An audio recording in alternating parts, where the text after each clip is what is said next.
सबसे पहला रीज़न है ईपीएफओ ने जो फॉर्म दे रखा है हायर पेंशन को ऑप्ट करने के लिए अपनी वेबसाइट पे, उस फॉर्म में काफ़ी सारे इश्यूज़ हैं। लोग अपना यूएन नंबर फाइंड नहीं कर पा रहे हैं, कुछ लोगों को यूएन नंबर और नाम मिसमैच की प्रॉब्लम आ रही है और कुछ लोगों को वहाँ पे प्रॉब्लम आ रही है 26 फॉर्म की, जैसे मुझे भी आ रही है। कुछ डिटेल्स अगर आपके पास अवेलेबल नहीं है तो कैसे हम इस फॉर्म को सबमिट कर पाएंगे, इसके बारे में कोई क्लैरिटी नहीं दी है ईपीएफओ ने। और साथ ही में कुछ ऐसी डिटेल्स मांगी गई हैं जो कि उनके पास ऑलरेडी अवेलेबल है। फॉर एग्जांपल पासबुक हमें अपलोड करनी है, तो जब ईपीएफओ के पास सारा डेटा है तो हमें क्यों पासबुक को अपनी तरफ से अपलोड करना है।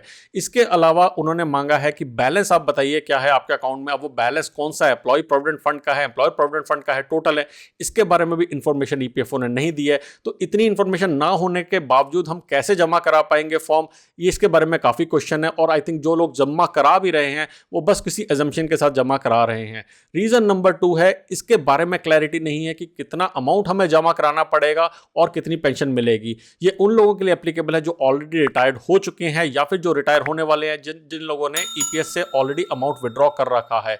मैंने एक्चुअली में लोगों को 3 कैटेगरीज में डिवाइड किया है। सबसे पहले कैटेगरी उन लोगों की है जो कि काफ़ी टाइम पहले रिटायर हो चुके हैं। सेकंड कैटेगरी उन लोगों की है जो कि हाल ही में रिटायर हुए हैं या फिर अगले 4-5 साल में रिटायर होने वाले हैं। और थर्ड कैटेगरी है उन लोगों की जो कि आज से 15-16 साल बाद रिटायर होने वाले हैं।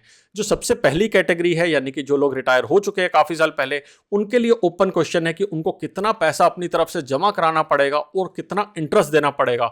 ईपीएफओ ने कोई भी कैलकुलेटर नहीं दिया है जहां पे उनको पता लग सके कि क्या वो प्रिपेयर्ड भी हैं उस पैसे को वापस करने के लिए, और साथ ही में अगर वो पैसा जमा करा रहे हैं तो उसकी एवज में क्या उनको अरियर मिलेंगे, और अगर मिलेंगे तो कितने अरियर मिलेंगे, और उसके ऊपर इंटरेस्ट कैलकुलेशन कैसे होगी, इसके बारे में भी कोई क्लैरिटी नहीं है। सेकंड कैटेगरी उन लोगों की जो कि जस्ट रिटायर हुए हैं या फिर रिटायर होने वाले हैं। ये लोग बेस्ट के सिनेरियो में, क्योंकि इनको मालूम है कि कितना पैसा देना पड़ेगा, एक्चुअली में ईपीएफओ की तरफ से नहीं मगर अगेन बैक कैलकुलेशन करके देख सकते हैं कि कितना पैसा देना पड़ेगा, और हाँ एक रफ अंदाजा भी है कि कितना उनको पेंशन का अमाउंट मिलेगा, तो इस बात की क्लैरिटी है।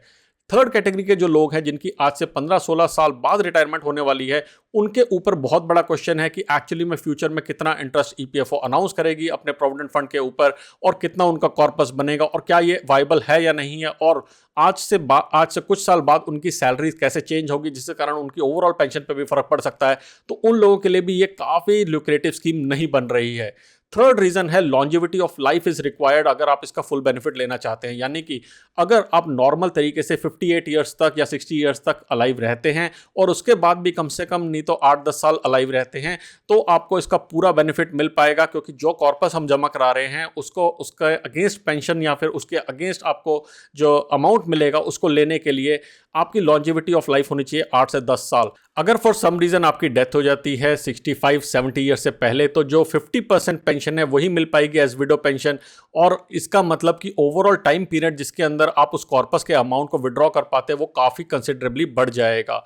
यानी कि ये रहना ज़रूरी है कि आप अलाइव रहें और हेल्दी रहें up to 70 years of age, अगर आप इस पेंशन स्कीम का पूरा तरीके से फ़ायदा उठाना चाहते हैं, और तभी आपको बेनिफिट मिल पाएगा। रीज़न नंबर 4 है गवर्नमेंट का ये मांगना हमसे डिक्लेरेशन कि वो फ्यूचर में कभी भी इस स्कीम को चेंज कर सकते हैं। सो जब हम हायर पेंशन ऑप्ट करने के लिए फॉर्म भर रहे हैं, वहाँ पे एक कंडीशन डाली गई है जिस कंडीशन में हमसे साइन ऑफ मांगा गया है कि हम एग्री करते हैं कि गवर्नमेंट कभी भी इस स्कीम को आगे फ्यूचर में या फिर बैक डेटेड से ये चेंज कर सकते हैं, और उसके कारण हम पे क्या इंपैक्ट पड़ेगा इसके बारे में भी आइडिया नहीं है। तो गवर्नमेंट ने जब ऐसा क्वेश्चन मांग लिया है तो वो एक रेड फ्लैग बनता है ये सोचने के लिए कि क्या हमें ये स्कीम लेनी चाहिए या नहीं।